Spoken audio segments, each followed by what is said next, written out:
of our distributed data storage and distributed training framework.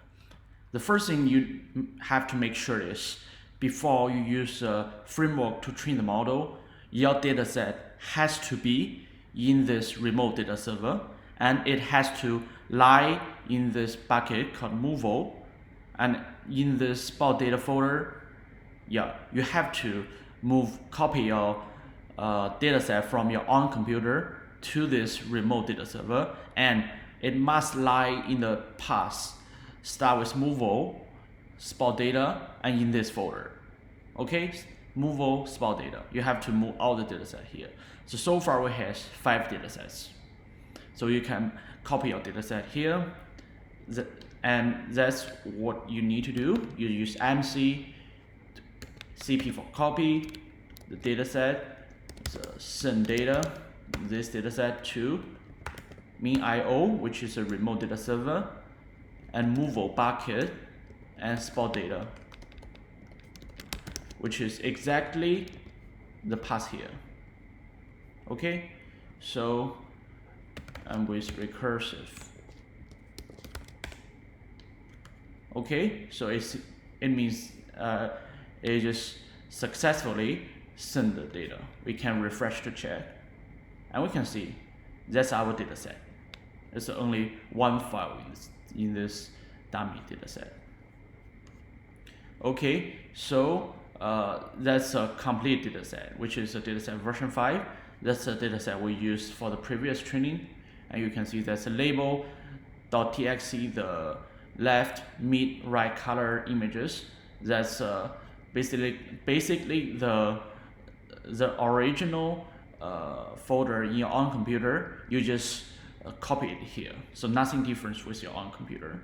You just use MC to copy this folder to this remote data server, and it has to lie in this directory, Movo spot data in this directory. Okay, so after this, there's nothing left for the data storage part.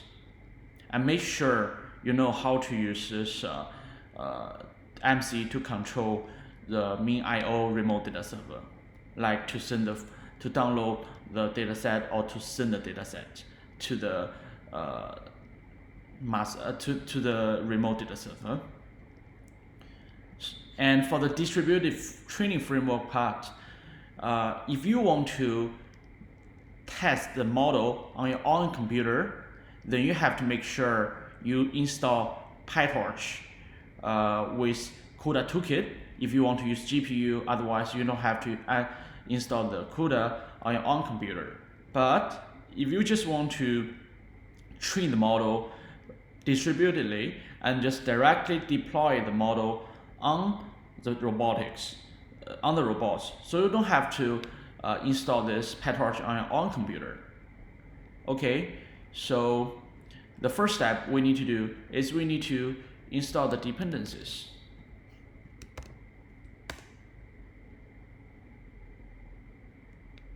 And you have to make sure you add this to your bash RC and you source it. So the DET master is an environment variable, which stands for the IP address of our distributed training master, which is our Phoenix form. And to get this, you can just ping the Phoenix form. So Phoenix for.d2.com.nus.edu.sg, and you can see that's the IP address. You just copy this and copy this to the your bash RC and you source it. Then you can see you can check whether you connect the server good or not by DET agent. Oh, you can see 5 agents, and this Phoenix file is also our master, which means you connect while that's the connection as well, and you can just use DET help to look at all the other commands you can use. Okay, so after this dependencies, now we want to train our model. So we need to go to our Movo folder, and we cd the data train folder, which contains our training files. So this is our dataset Python file. That's exactly what the original dataset Python file is. It's just definitions. And in this model definition file, that's a highly organized file. You just load everything here. You load the dataset, and you load the model, and you get the optimizer.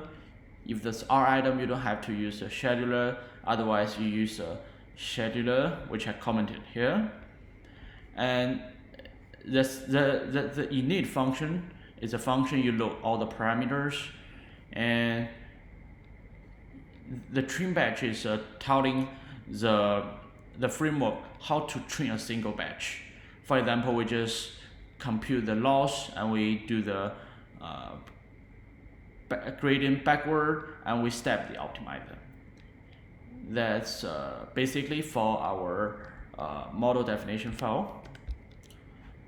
And the most important is this distributed YAM file. So this distributed YAM file contains all the training parameters for the model and for the configuration parameters for the distributed framework. So you need to make sure, at least you need to make sure this data directory should be the same as the directory you showed on this remote data server. For example, if we want to train on this dataset v5, and we just copy this directory, which is a Movo spell data dataset v5, to here. Okay, so nothing else. And you can just control the global batch size. You can choose how many GPUs you want to use. Now we have 20 GPUs, but we should use around 8 to 12, not all of them. And to train the model, the distributedly, we should use this command called det experiment create. That's telling the framework to create an experiment. An experiment is a training task. So we created this experiment with this distributed YAM file, which contains all the training parameters and the model hyperparameters and the configuration parameters. Okay, so it says we have already created this, and it sent the files to the master. We can have a look. So yeah, our training has started. You can see here the cluster. It will tell us how many GPUs you are using and how many CPUs you are using. And in this web UI page, you can have a look. It will show the training curves later. So for now, I will just stop this, and I will show you the example here, which is this is our completely trained IntentionNet. And here you can check that's a training curve. The blue is a loss curve, training loss, and the orange is a validation loss. And in this page, you can also see the view in TensorBoard if you prefer to use a TensorBoard to visualize. Okay, so it will take some time. Meanwhile, I will just show you how to. So that's all for the how to start a training. Once you use the det experiment create distributed YAM, and this dot means the current directory. The current directory contains all the files we need used for training. So we send this directory. And after you have done this, you can just check the experiment in this web UI and to see the training curves you want to see, and yes, since it's lively, it will lively updated. So you can just check every 10 minutes or 5 minutes something. It will just give you the most updated training curves. So it also supports the TensorBoard. You can see that's basically our training loss. So that's our validation loss. Okay, so yeah, it depends whether you want to use TensorBoard or not. So for after we train the model, after the DET experiment created, we have our train model.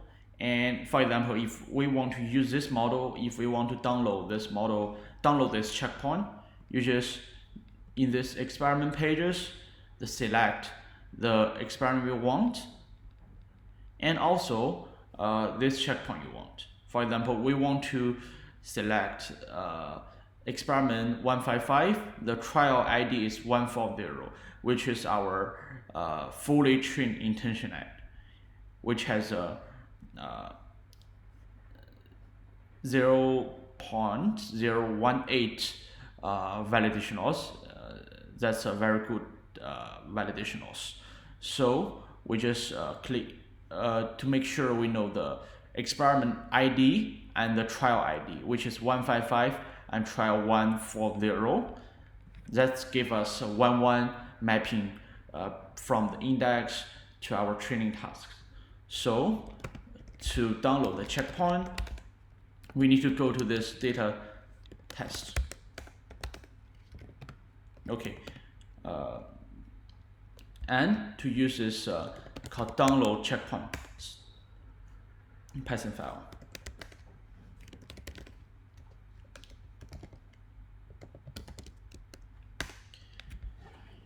And you can see it asks us to provide the experiment ID. The experiment ID should be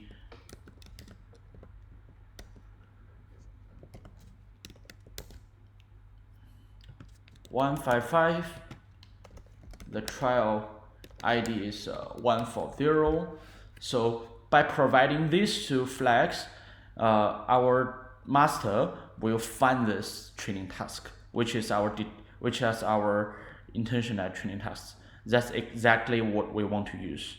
So that's a 1-1 mapping. So we found our by this index 115 and 140, it accurately locates the specific training the training task we want to access. And if you want to use the best checkpoint, you just raise the flag best. If you want to use the most updated, you just raise the flag called latest. Okay, so here we use the best checkpoint, and we give it an output directory to store this checkpoint to our local computer. If you want to download this, maybe we just to the current folder. It will take some time, so I just show you the thing it will give us, which is our checkpoint. The storage folder, we can see it contains 3 files. The first file is the code, which contains all the code we use for this training. For example, if you modify the code several days later, that doesn't matter, since our distributed framework has already stored all the code for us.